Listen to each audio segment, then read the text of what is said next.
আসসালামু আলাইকুম। সবাই কেমন আছেন? আশা করছি সবাই খুব ভালো আছেন। আলহামদুলিল্লাহ আমরাও খুব ভালো আছি। আমার নতুন একটা ব্লগে আপনাদের সকলকে স্বাগত।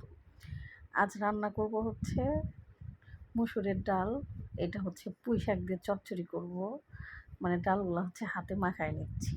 মানে চচ্চড়ি ডাল যেরকম করে রান্না করি সেইটাই হাতে মাখায় নিচ্ছি সব কিছু দিয়ে। এখানে বেশি কিছু দেই না। এখানে একটু হলুদের গুঁড়া, মরিচের গুঁড়া দেব না। হলুদের গুঁড়া আর হচ্ছে একটু সজের গুঁড়া, একটু জিরার গুঁড়া, একটু ধনিয়ার গুঁড়া, আর তো লবণ, তেল, একটু রসুন, কাঁচামরিচ, পেঁয়াজ এই তো দিয়ে মাখিয়ে নিচ্ছি। এখানে হচ্ছে শাকটা নিয়েছি একটু ডোগার শাক আর একটু ডাঁটাগুলা যেগুলো নরম সেইগুলো নিয়ে নিয়েছি। তো এটা দিয়ে হচ্ছে মাখা মাখা করে রান্না করব। আর রান্না করব হচ্ছে ছোটো মাছ চচ্চড়ি করব, সেটাও হাতে মাখায় দিয়েই করব। তাই তো এটা হচ্ছে এখন চুলায় বসায় দেবো, আর কোনো ঝোল টোল কোনো কিছু দেবো না। এইভাবেই হচ্ছে খাই। আর এইখানে হচ্ছে ছোটো মাছ চচ্চড়ি, এটাও হাতে মাখায় দিব। একটু শুকনো মরিচের গুঁড়া দিলাম, কারণ হচ্ছে টমেটো দেবো তো এর জন্য। কাঁচামরিচ, পেঁয়াজ, লবণ, তারপরে হচ্ছে একটু হলুদের গুঁড়া, একটু ধনিয়ার গুঁড়া, জিরার গুঁড়া দিয়ে হাতে মাখায় নেব। তারপরে হচ্ছে দেব একটু মানে বলক বলক ওঠার পরে তারপরে হচ্ছে টমেটোটা কেটে দেব। এইভাবে হাতে মাখায় রান্না করেন কারা কারা, বা হাতে মাখায় তরকারি কাদের পছন্দ? অবশ্য ছোটো মাছ এগুলো তো চচ্চড়ি মূলত হাতে মাখাই করা হয় বেশিরভাগ, আমি যা দেখি। তো এই তো একটু তেল দিয়ে দিচ্ছি হাতে মাখায়, তারপরে হচ্ছে মাছটা দিয়ে দেব। আজকে দুপুরে কার বাসায় কী রান্না হচ্ছে অবশ্যই একটু কমেন্টে জানাবেন।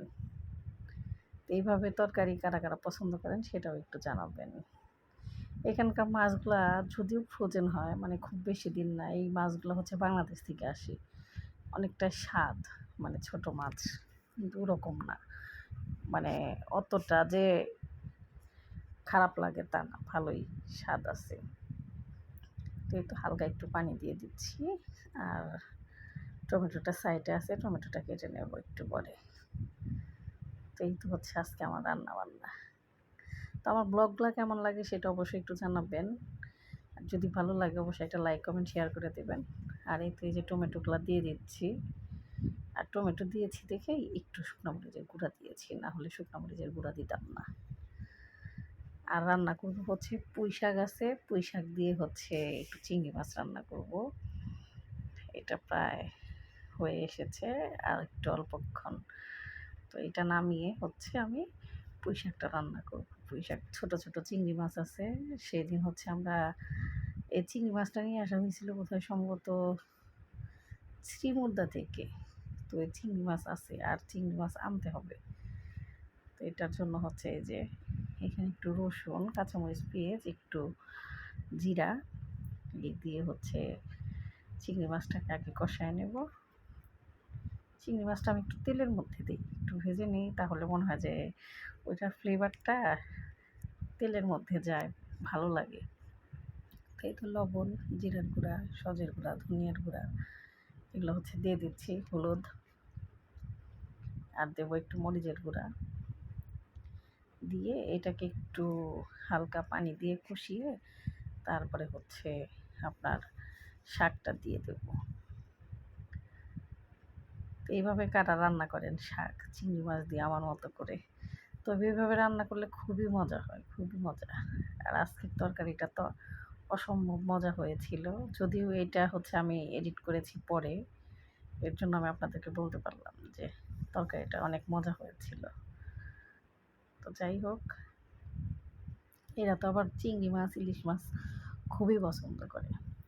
এদের তো মানে বাজারে গেলে চিংড়ি মাছ, ইলিশ মাছ থাকবেই, মানে একটা না একটা থাকবেই। আবার দেখা যায় যে ফ্রিজেও থাকে, মানে ফ্রিজ থেকে কখনো চিংড়ি মাছ বা ইলিশ মাছ একেবারে যে থাকে না তা না, থাকেই কোনো না কোনো সপ্তাহে।